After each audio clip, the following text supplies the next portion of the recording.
మంగళవారం బంగారం వెండి ధరలు ఒక్కసారిగా భారీగా తగ్గి వినియోగదారులకు ఊరటనిచ్చాయి. గత కొద్ది రోజులుగా రికార్డు స్థాయిలో పరుగులు పెట్టిన ధరలకు బిరిక్ పడడం గమనార్హం.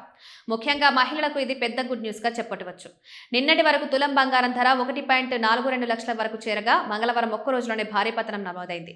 24 క్యారెట్ల 10 గ్రాముల బంగారం ధరపై ₹3,050 తగ్గగా 22 క్యారెట్లపై 2,800, 18 క్యారెట్లపై 2,510 వరకు తగ్గుదల కనిపించింది. మొత్తంగా తులం బంగారం ధర నిన్నటితో పోలిస్తే సుమారు 6,000 వరకు పడిపోయింది. వెండి ధర కూడా అదే స్థాయిలో షాక్ ఇచ్చింది. కిలో వెండి ధరపై ఏకంగా 18,000 వరకు తగ్గుదల నమోదైంది. దీంతో ప్రస్తుతం బంగారం ధరలు 24 క్యారెట్ల 10 గ్రాములకు 1,36,200, 22 క్యారెట్లకు 1,24,850, 18 క్యారెట్లకు 1,19,030గా కొనసాగుతున్నాయి. వెండి ధర ప్రస్తుతం కిలోకు సుమారు 2,40,000 వద్ద ఉంది.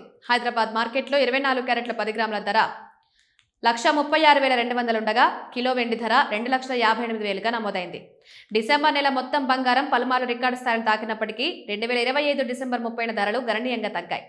వెండి కూడా తన గరిష్ట ధరలతో పోలిస్తే సుమారు 11% వరకు పడిపోవడం విశేషం. మొత్తానికి ఇటీవల కాలంలో ఎప్పుడూ లేని విధంగా బంగారం వెండి ధరలు భారీగా తగ్గడం కొనుగోలుదారులకు, ముఖ్యంగా మహిళలకు పెద్ద ఊరటనిచ్చే వార్తగా మారింది.